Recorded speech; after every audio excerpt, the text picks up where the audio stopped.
Welcome back, children. This is Ansu here. This time we'll be seeing the second part of Chapter 4, Advanced GIMP Tools.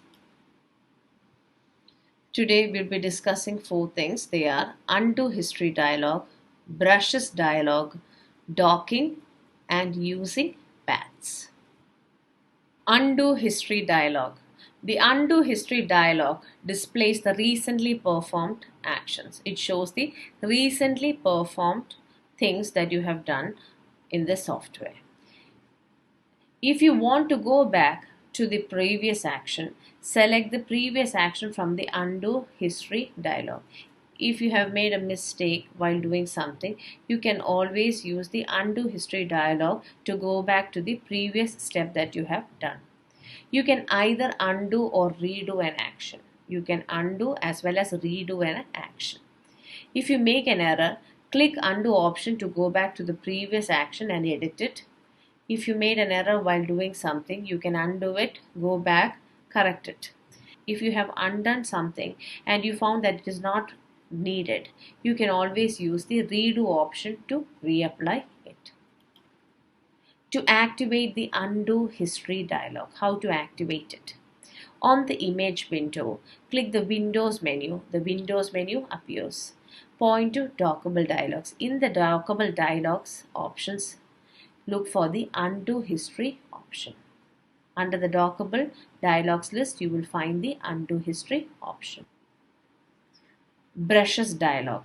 The Brushes Dialog displays the size and types of brushes used to draw objects. It shows the different sizes of brushes as well as the types of brushes used to draw objects.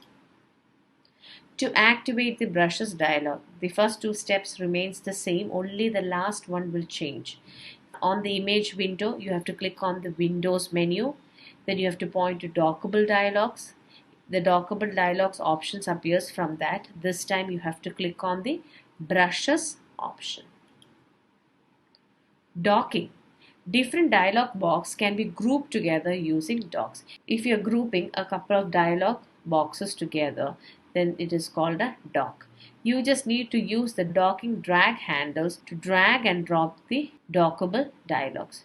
You just need to have the docking drag handles to move it from one position to other and place it in the place that you want. To create a dock, place a cursor on the tab of the dialog box you want to dock. Press and hold the left mouse button. Drag the dialog box not by its title bar but by its tab to the desired window. Place the dialog box in the window, the tab appears in the window. In order to move a dialog box, what you have to do is you have to press and hold the left mouse button, then drag it by not clicking on the title bar but anywhere on the tab, and then drop it in the window that you like. The tab will appear in the window. Using paths. When you create paths, curves are created. When you create a path around an object, curves are created. These curves are known as Bezier curves. You can create paths and convert them into selections and paint strokes. You can always create paths as you like and convert them into selections or paint strokes later. Only a closed path can be transformed into a selection. If you want to select a part of a picture, it should be always in a closed path. However, both open and closed paths can be transformed to paint strokes. You can convert both open and closed paths to paint strokes later. Creating paths. Paths can be created along the shape of an image. You can create paths along the shape of the image. You can use both straight and curved lines to draw paths. For that purpose, you can use both straight as well as curved lines to draw the paths around the object. To create a path, on the image window, click the Tools menu. The Tools menu appears. You have to look for the Tools menu. Click the Paths option. This time you have to click on the Paths option.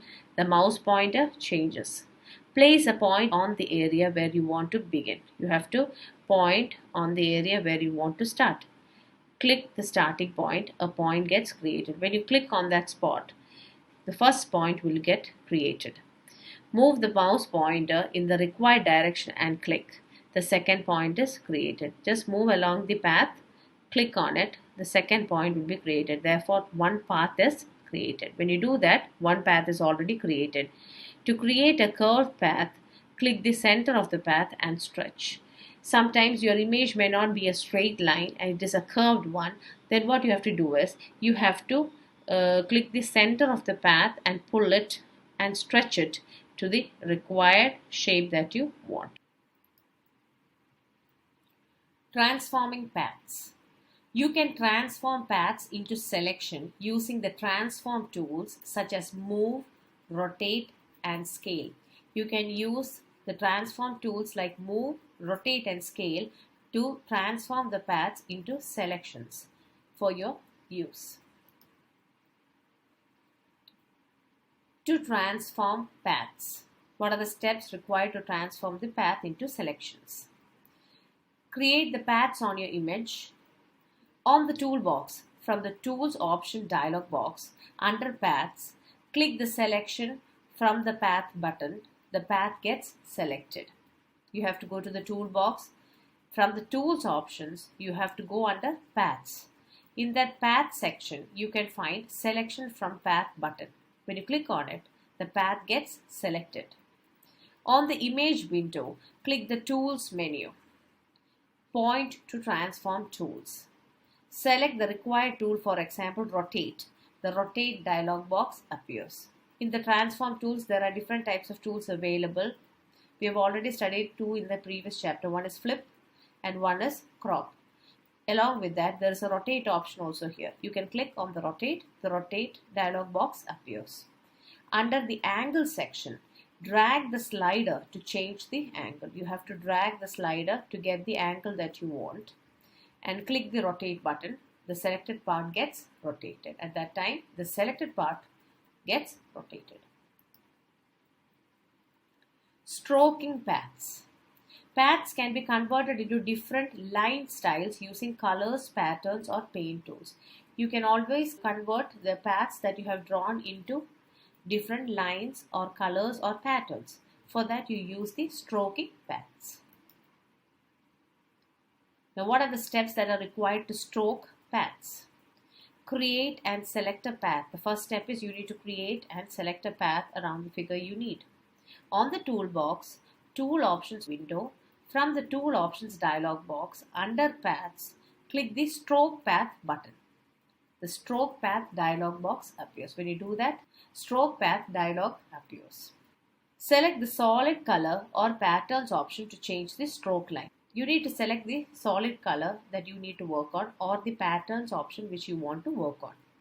From the line width drop down, click the up and down to change the widths of the path. In the line width, you can adjust the width of the line that you need to use. If you want a thin one, you can make it thin. If you want it as a thick one, you can do that too. Click the stroke with the paint tool option and select the required tool from the paint tool drop down list to use the paint tools. Then you can click the stroke with the paint tool option and select the required tools for the painting process. With this, we come to the end of this presentation. Please go through these contents and understand the concept. Thank you.